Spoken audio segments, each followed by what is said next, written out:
Philippians chapter number 2, we'll read several verses from verse number 5 hanggang verse number 11. Amen. Tayo po tayong lahat in respect for the reading of God's Word. Philippians chapter number 2, verse number 5 hanggang verse number 11. Are you there? Amen? Babasahin ko po verse 5, we'll read verse number 6. Hanggang makarating po tayo sa verse 11, and then bubuksan po natin sa John chapter 4. Sabi ng Bible sa verse number 5, "Let this mind be in you, which was also in Christ Jesus." Verse 6.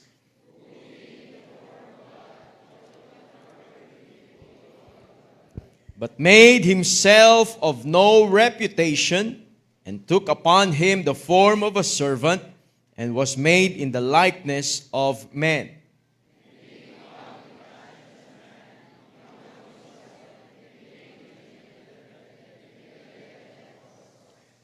Wherefore God also hath highly exalted him, and given him a name which is above every name,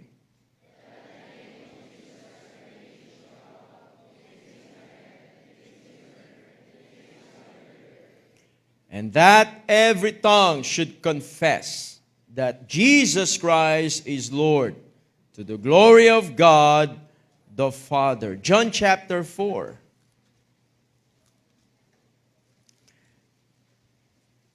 John chapter 4, verse number 34.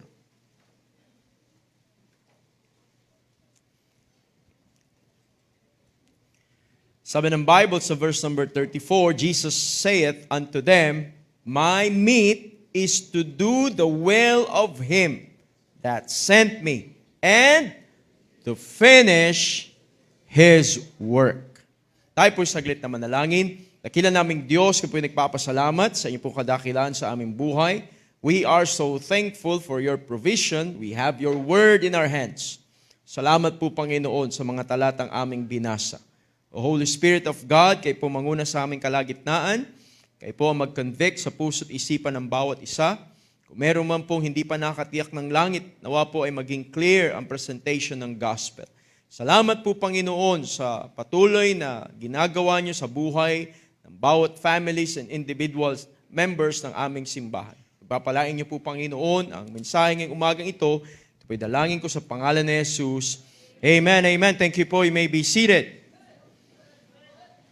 Nakita po natin dito sa text na ating binasa sa Philippians chapter number 2 kung paano ang Panginoon ay nagbigay ng kanyang buhay para sa bawat isa sa atin. At kung paano ang Panginoon nagbigay ng example, kung paano siya binigyan ng task, ito ay kanyang ginampanan. Ito ay ginawa niya sa pamagitan ng kanyang pagpapakumbaba.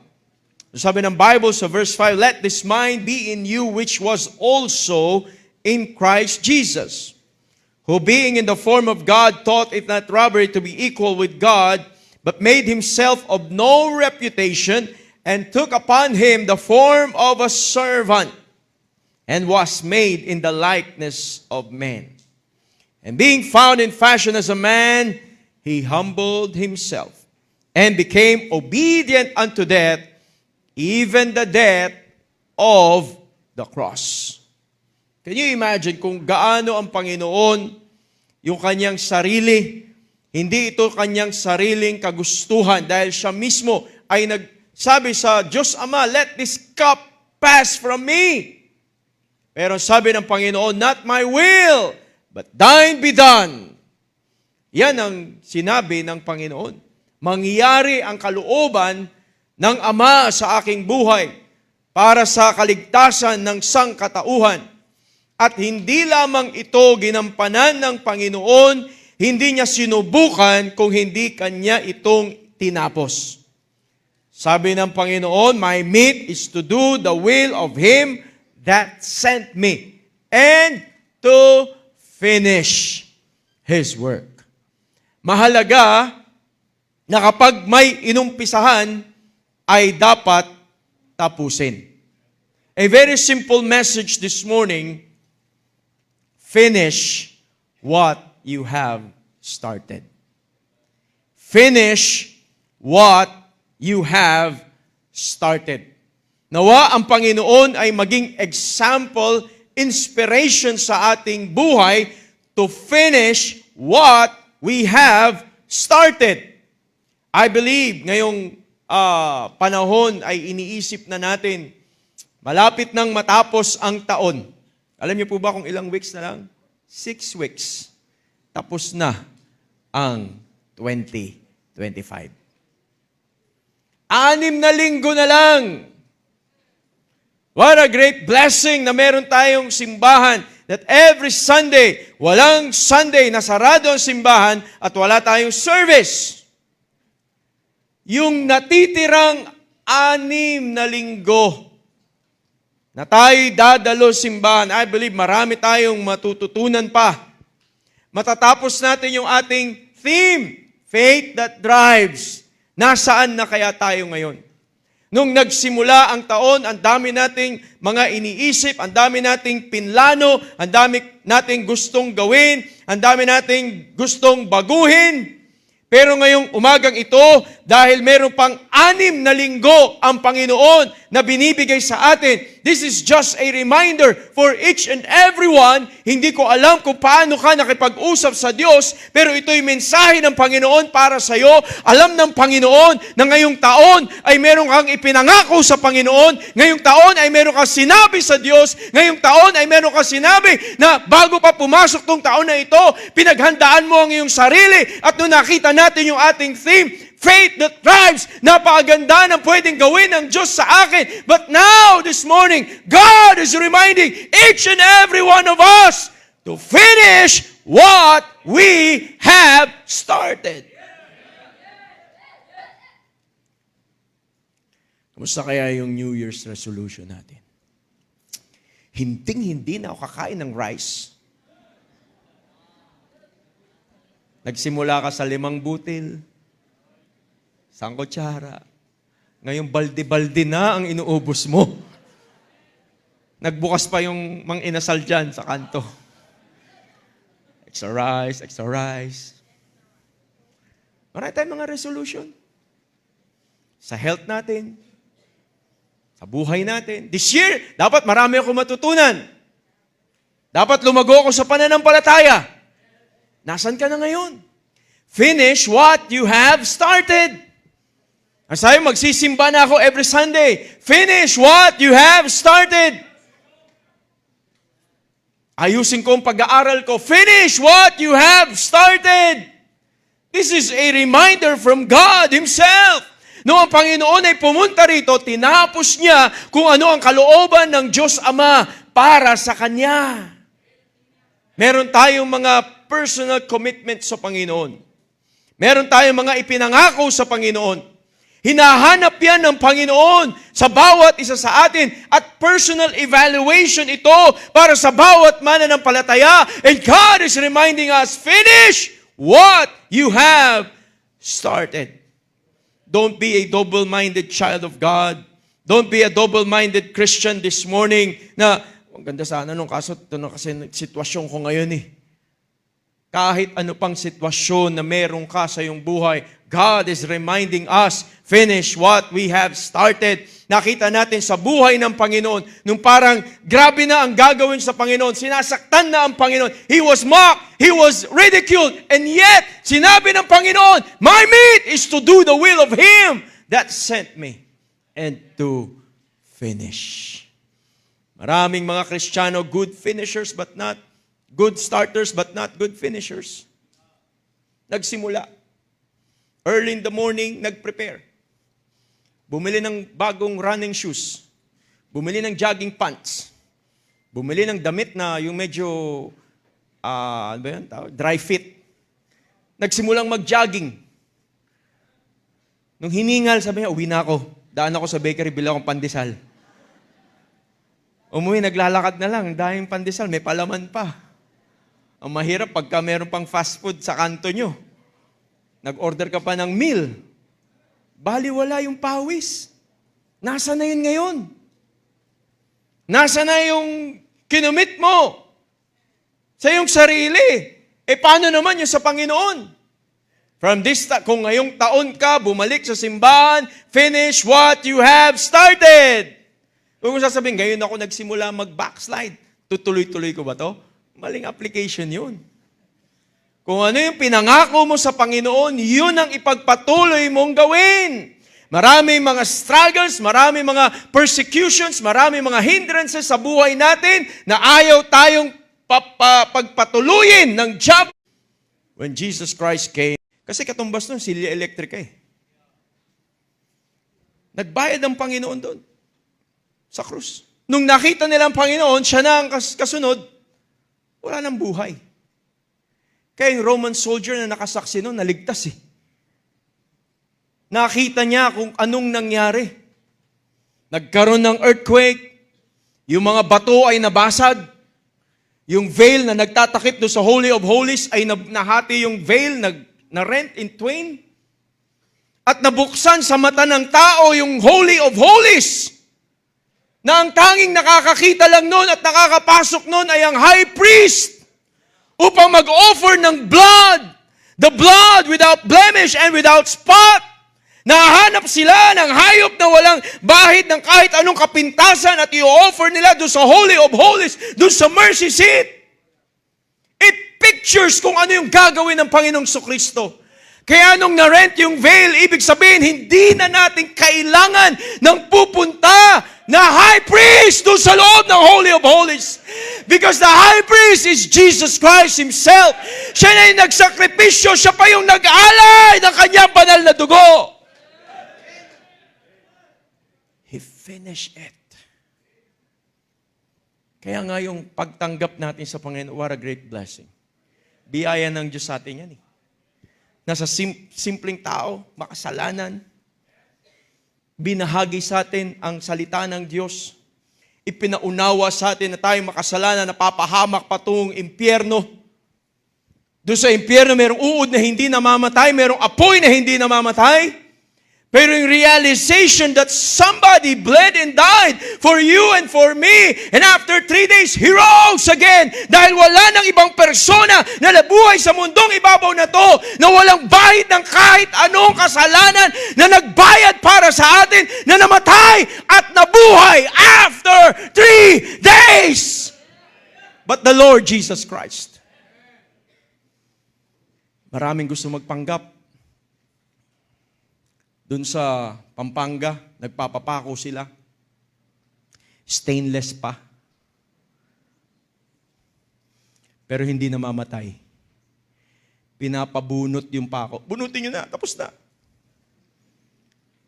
At magpapa-ospital. Naalala ko yung nakita ko sa, nagpapasan ng cross. Tinadyakan ng isa.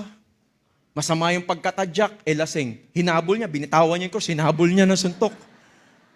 Hindi ganun ang ginawa ng Panginoon. That's blasphemy.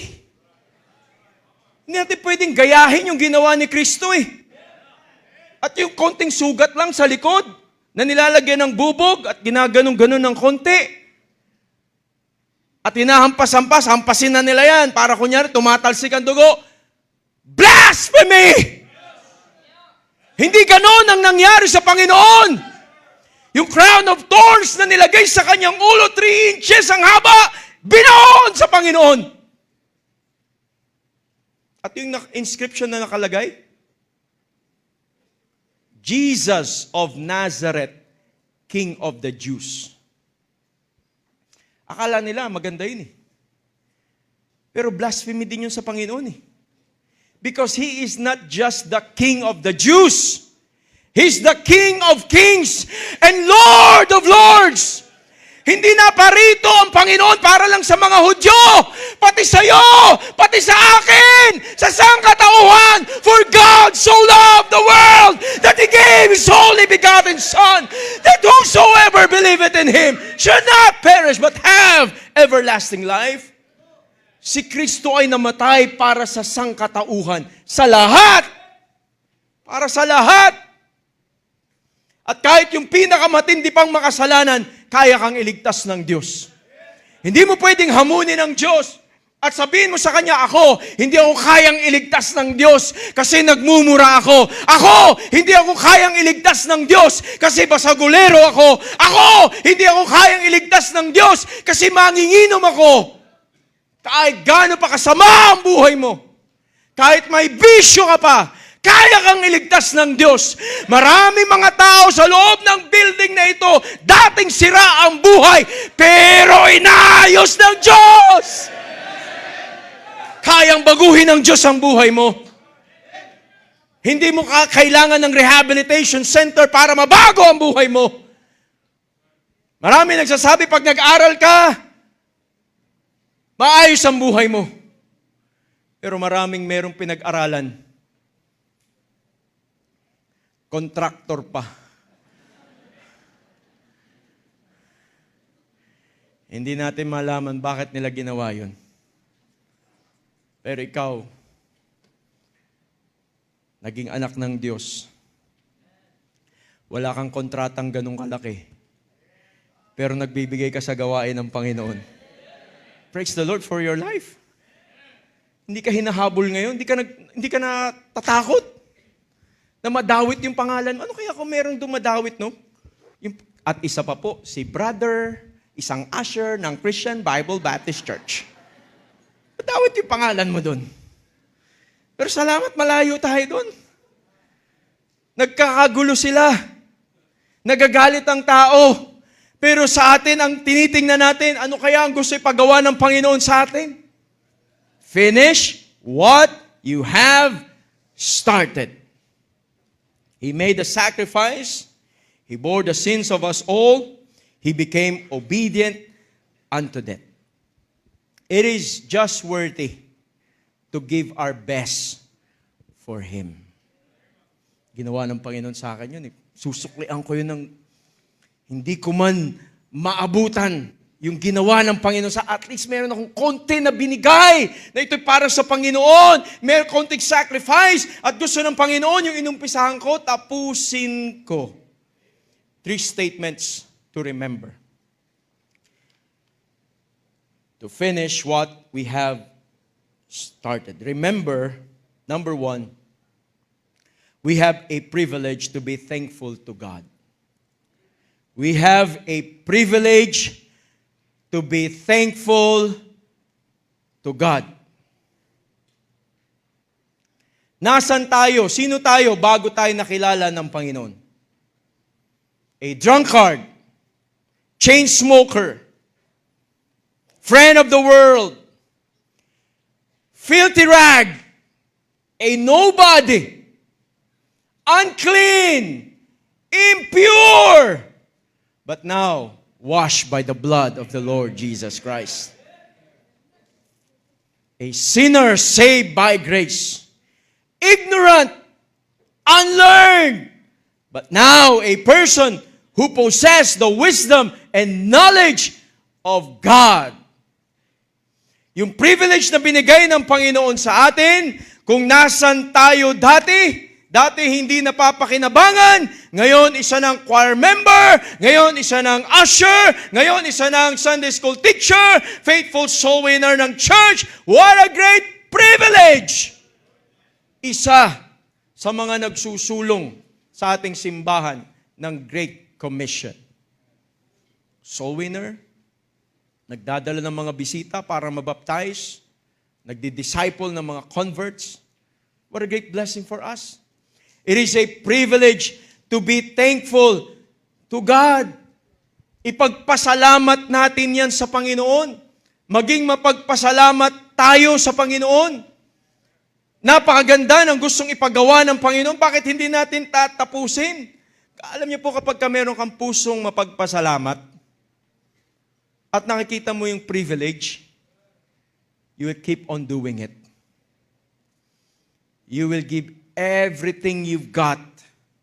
Kasi alam mong, kulang pa nga itong ginagawa ko eh. Hindi pa nga sapat ito eh. I want to give my best for the Lord. Luke chapter 6. Luke chapter 6 verse number 38.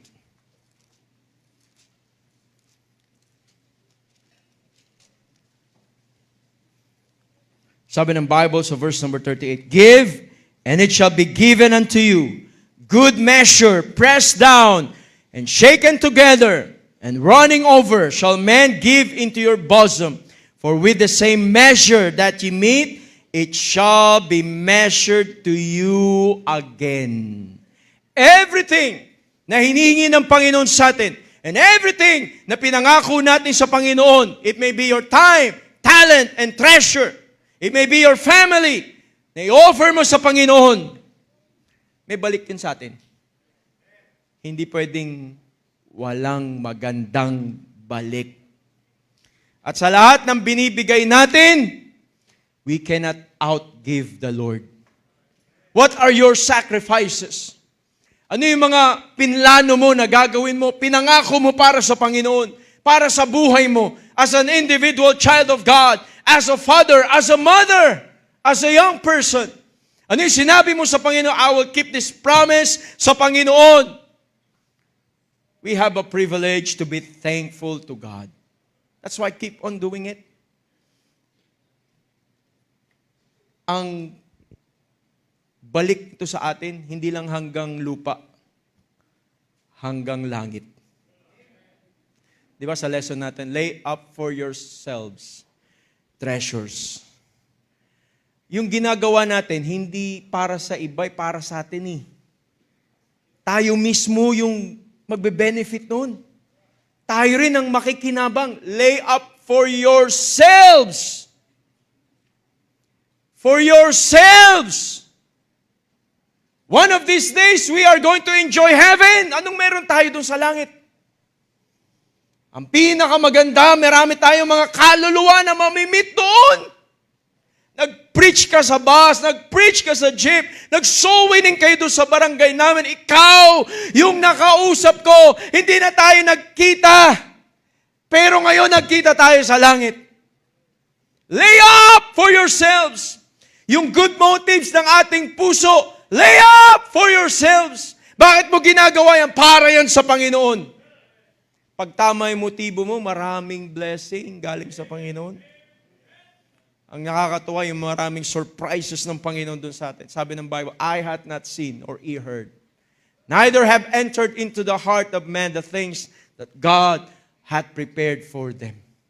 What a great blessing for us na yung ating pinagpapagalan ay hindi lamang para dito. Naalala ko, meron akong nakausap, sabi niya, interesting yung sinasabi mo. Akala ko okay na ako. Akala ko yung pag-ipon ko ng pera para sa aking family, para sa aking mga anak, ay okay na yon. Hindi ko naisip yan. Sinasabi mo! There's life after death. Paano tayo naghanda? As a church member, we are privileged na meron tayong simbahan na aktibo upang tayo ay naka-channel sa church at makapaglingkod sa Panginoon. Not only we have a privilege to be thankful to God, but number 2, we have a practice to be enjoyed with God. We have a practice to be enjoyed with God. Sa ating pagpapatuloy, anuman ang mga sinabi mo sa Panginoon, anuman ang mga ipinangako mo sa Panginoon, tatandaan mo, hindi ka nag-iisa. Kasama mo ang Panginoon. Kasama natin ang Panginoon. 1 Corinthians chapter 3. 1 Corinthians chapter 3, verse number 9. For we are laborers together with God. We are laborers together with God. Yung mga business people, napakahalaga ng dealing nila, especially when it comes to partnership. Makikipag-partner ka ba sa alam mong sisira ng pangalan mo, ng produkto mo, ng business mo? You have that privilege to choose sino yung magiging partner mo. Parang sa pag-aasawa yan. Sa mga binata na pumipili ng mapapangasawa. Partnership. Mag-aasawa ka lang, pipili ka pa ng drug addict. Gusto ko yun, yung mapangasawa ko, drug addict. Ano yun? Party goer yun. Parating nandyan sa yung letter T, yan, pasita. Nakakalungkot, 12 midnight, daming mga kabataan dyan, Ang laki nung letter T, kulay red. Sabi ko, ano bang pangalan niyang T na yan? Ano yan? Taning. Talagang matindi. Kasi minsan pag uuwi po ako, nakikita ko dyan, nakapila, mga young people. Buti walang mga orchestra member na nandun. Doon sila tutugtog. Wala. Yung itsura pa lang nila, yung lugar na pupuntahan nila, ay alam mong impyerno na eh. Mahalaga yung partnership. Sino yung nakakasama mo? Kaya yung fellowship natin, fellowship with the brethren, mahalaga po yan. Mamaya meron tayong divided, Sunday school, fellowship. Enjoy the fellowship with the brethren. Remember this, you are as good who your partner will be. Kapag ikaw ay nakipag-partner sa unbeliever, some of your ways ay madadala ng pagiging isang unbeliever. Meron tayong mga members, nakapagsimba sila pero yung pamilya nila hindi nakasama. Why? Nakapag-asawa ng hindi Baptist. Ang nakakalungkot kapag napabilang pa sa simbahan na talagang laban sa itinuturo ng salita ng Diyos. Hindi naniniwala na si Kristo ay Diyos. Hindi naniniwala na ang tao may kaluluwa. Parang battery lang. Nawala ng buhay, okay na, wala na. Parang singaw. Pero salamat, mayroong salita ng Diyos. When God breathed upon the nostril of Adam, man became a living soul. Mayroong kaluluwa ang tao. Na kapag namatay, it's either sa langit or sa impyerno at walang purgatorio. Dalawa lang ang pwedeng puntahan. Kaya kung hindi mo tiyak ang langit, siguradong impyerno ka. Pero kung tiyak mo ang langit, siguradong tumanggap ka sa Panginoon bilang iyong sariling tagapagligtas. We have a practice to be enjoyed with God. There's blessing by association. Kaya gustong-gusto ng Panginoon na makasama tayo in giving our time, talents, and treasures. And God loveth a cheerful giver. We can be victorious because of our obedience and the obedience of the Lord Jesus Christ to the Father's will. Ginagaya lang naman natin siya eh. Wala namang bago dito eh. Wala namang secret recipe dito eh. Si Abraham obeyed at nakita natin yung pagpapala ng Panginoon sa kanya. Ang Panginoon mismo! Sabi niya, hindi niya sinabi, para sa inyo na lang yan. Magpapadala lang ako ng anghel. Hindi. Siya mismo ang tumugon sa panawagan ng Ama. Siya yung inoffer, just like Isaac. Na ang tanong nila, where's the wood? Where's the fire? Nagkaroon sila ng wood. Nagkaroon sila ng fire. But the question is, where's the lamb? At inoffer yung anak. Now we have the lamb slain before the foundation of the world, Jesus Christ. We have the lamb. We have the wood. The question this morning is, where's the fire? Nasa naman ang apoy ng mga Kristiyano? Kaya nga dapat gawin natin ang kalooban ng Diyos. We have a practice to be enjoyed with God. Yung pagsimba mo, parati mo isipin, Panginoon, kasama ko po kayo. At kantahin mo, walking with Jesus all along the way. Walking with Jesus along. Hindi tayo nag-iisa. Gawin natin yan, nakasama natin ang Panginoon. Paggising mo sa umaga, magpasalamat ka sa Panginoon. Ipag-pray mo sa Panginoon, samahan niyo po ako, pupunta ako sa opisina ko. Panginoon, samahan niyo po ako, magbubukas kami ng tindahan. Panginoon, magdadrive po ako, samahan niyo ako, Panginoon. Enjoy walking with Jesus. It's a privilege. It's a practice to be enjoyed with God. Number 3, the last. Not only we have a privilege to be thankful to God, we have a practice to be enjoyed with God. And lastly, number 3, we have a pattern to pass on to the next generation for God. A pattern to pass on to the next generation for God. Jesus showed us the pattern. Philippians chapter 2, verse number 7.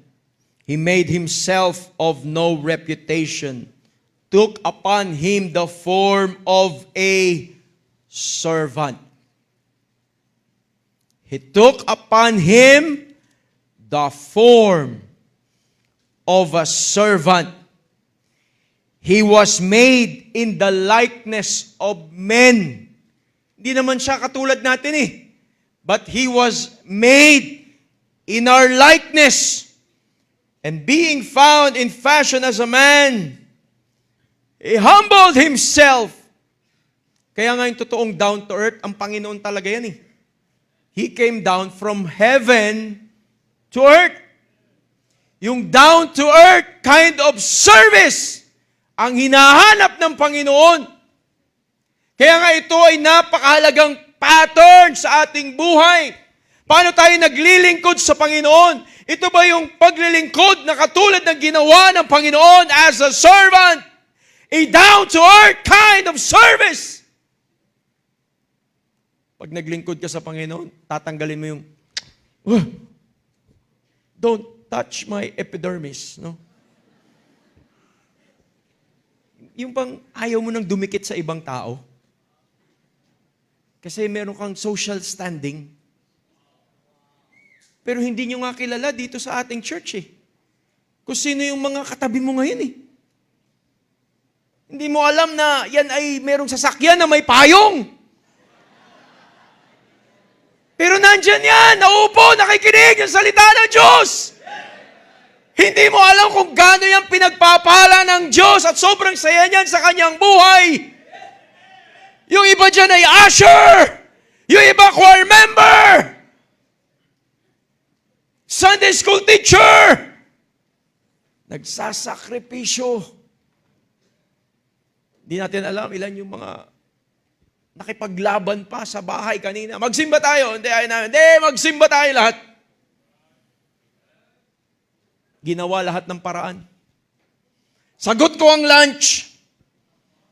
Grabe, nagsimba sila. Sagot mo ang lunch, no? Sa tayo magla-lunch? Sa labas. Talaga? Sa labas. Mamaya, pagdating, ilabas nyo yung mesa natin. Doon tayo sa labas. Gagawa ka ng paraan eh. Para yung nakita mo sa sarili mo mismo, parang ayaw mo, pero gagawa ka ng paraan because you want to see that pattern na nasa iyong buhay na ipapasa mo sa iba. Alam niyo po, sa 47 years na ng church, marami na pong miyembro dito na ngayon nasa gawain, na magpapatotoo kung anong ginagawa ko ngayon, nakita ko rin sa aking magulang. Meron na po tayong second and third generation Christian dito sa ating church. Nagpapatuloy kami kasi nakita ko to sa lolo ko, sa lola ko. Nagpapatuloy kami kasi nakita ko to sa nanay ko, sa tatay ko. Ibig sabihin, yung pinagpagalan, yung sakripisyo ay sulit. Kasi nakuha na nung susunod na henerasyon. Napakaganda kung ikaw ay nakapag-grace ng totoo mga Baptist, totoo mga Kristiyano, na nagmamahal sa Panginoon, na hindi mawawala sa kanila yung pananampalataya sa Panginoon. They know for sure that when they die, they will go to heaven. Jesus showed us the pattern. At tayo rin ang hinahamon ng Panginoon because somebody is asking for our pattern. Can you give them the pattern how to do it? Alam niyo po, marami mga churches, outreaches, na gustong-gusto nila yung pattern ng ating church. Paano ginagawa yan?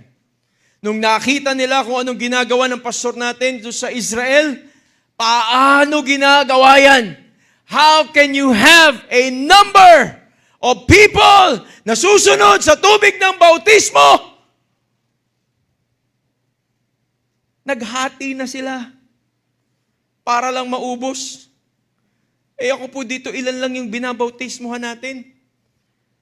Kung merong lumampas na ng 20, ay talagang grabe na 20 na, ganun. Doon, 70 to 80 ang nagpabaptize. What a great blessing. Nangyari yun. Bakit? Because of the pattern na pinakita ng Panginoon. Ang pinakamaganda, doon pa sila mismo sa River Jordan. Naglakad ang Panginoon ng 90 miles, 60 miles. Can you imagine that? 60 miles ang nilakad ng Panginoon. Sabi ni Pastor, sila daw doon, para makarating ka doon sa Jordan, 60 steps. Ang lapit, no? 60 steps. Pero ang Panginoon, 60 miles. Naglakad. Pinuntahan niya si John the Baptist. Tingnan niyo po sa 2 Timothy. 2 Timothy chapter 1, verse number 13. Hold fast the form of sound words, which thou hast heard of me in faith and love, which is in Christ Jesus. The form of sound words. Ano yung mga salitang lumalabas sa iyong bibig? The form of sound words. You will be developed para ang mga salita na lalabas dyan ay sound words. The gospel of the Lord Jesus Christ. Kung dating nagmumura, ngayon hindi na. Kung dating umaawit ng awiting makamundo, ngayon hindi na. You have the form of sound words. Napakahalaga ng mga words na nalalaman natin. Vocabulary natin yan. Meron akong nakausap. Sabi niya, Sir, gusto nyo turuan kita ng mga salita ng bading? Kasi po meron siyang background. Nabago ang kanyang buhay, saved na siya, maayos na. Pero gusto niya akong turuan ng salita ng bading. Sabi ko, please, wag. Baka magamit ko sa preaching yan. Hindi maganda.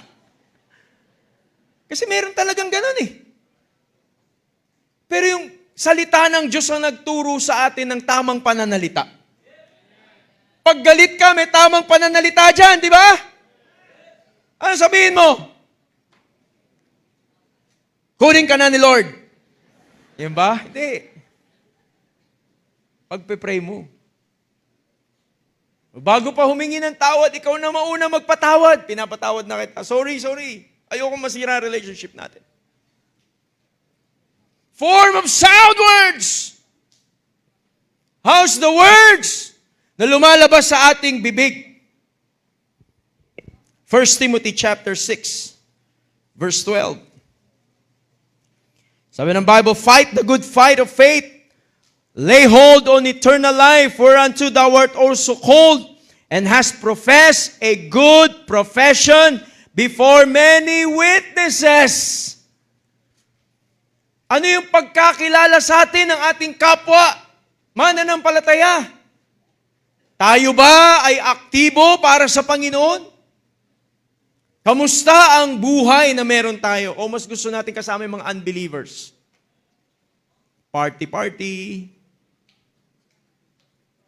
Swimming. Wala namang masama dyan, pero kung Sunday yan, yung party po, hindi yung maganda. No?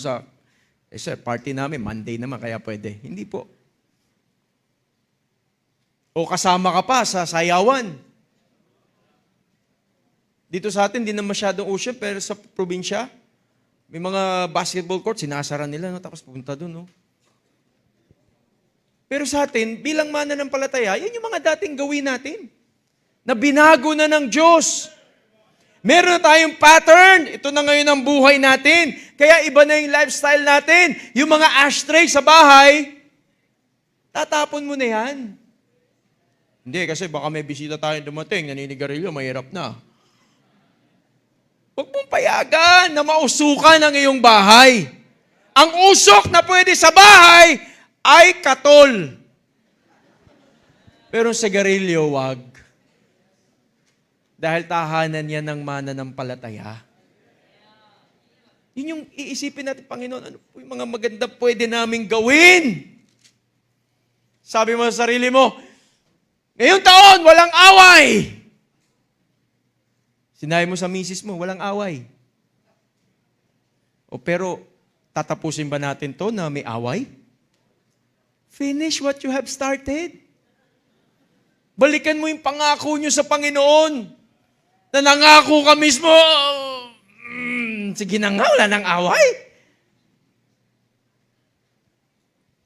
Ayusin ko na to. Wala nang major decision, puro minor na lang. Sabi nung nag-asawa, nag-usap kami, wala kaming major decision, puro minor decision. Kaya puro decision lang ng misis ang nasusunod. Napakahalaga sa atin na meron tayong pag-control sa ating buhay. Kasi pag hindi, paano yung pattern? Gagayahin tayo ng iba. Yung kapitbahay natin naririnig. Pati yung aso nila nanonood. Anong nangyari? Nabubulabog. Parang hindi bahay ng mananampalataya. Kaya napakahalaga ng pagpipigil natin. At magpasubmit tayo sa Panginoon. Another verse, 2 Timothy chapter 4. Verse 7. I have fought a good fight. I have finished my course. I have kept the faith. Henceforth there is laid up for me a crown of righteousness, which the Lord, the righteous judge, shall give me at that day, and not to me only, but unto all them that love His appearing. Alam niyo po, ang tunay na mananampalataya na excited dumating ang Panginoon, yung naglilingkod sa Kanya. Kasi kung backslider ka, ayaw mong dumating na ang Panginoon, wag muna. Pero kung masaya ka naglilingkod sa Panginoon, you will receive the crown of righteousness. Ito yung mga faithful Christian ng simbahan. Faithful na mananampalataya. Ang Panginoon ang nakakasaksi ng buhay natin. Hindi ang ating pastor, hindi ang ating area captain, hindi ang ating Sunday school teacher, dahil ang mga yan ay tao lamang. Pero ang Diyos na nakakakita. Yung faithfulness, napakahalaga. It is a pattern to pass on to the next generation for God. Now, this is the last verse na aking babasahin. Philippians chapter 1. Philippians chapter 1, verse number 6. Sabi ng Bible, being confident of this very thing, that He which hath begun a good work in you will perform it until the day of Jesus Christ. Gaano man tayo magpagal para sa ating sarili, at the back of it, we have a great God na umaalalay sa atin. Kung tayo ay may planong tapusin, ang Diyos din ay may planong tapusin sa ating buhay. Sabi ng Bible, we are confident. Can you imagine? Of this very thing, that He which hath begun a good work in you will perform it until the day of Jesus Christ.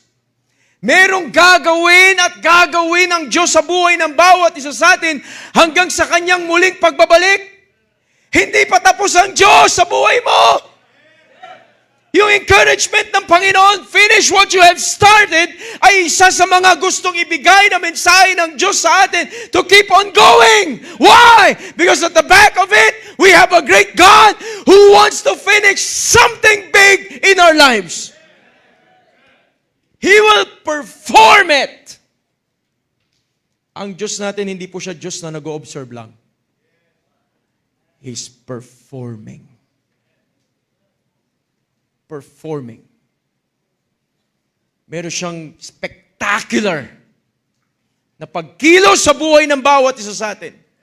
I'm just an ordinary member. Oh, tama, ordinary member tayo. But we have an extraordinary God. Hindi siya katulad ng mga Diyos-Diyosan na hindi nakikinig, na hindi nakakakita, na hindi nakakaamoy. Siya'y Diyos na mayroong pakiramdam. Siya'y Diyos na mayroong pag-iisip. Siya'y Diyos na nakakaalam ng sitwasyon mo ngayong umaga. And He which hath begun a good work will finish it. Simple lang sabi ng Panginoon, finish what you have started.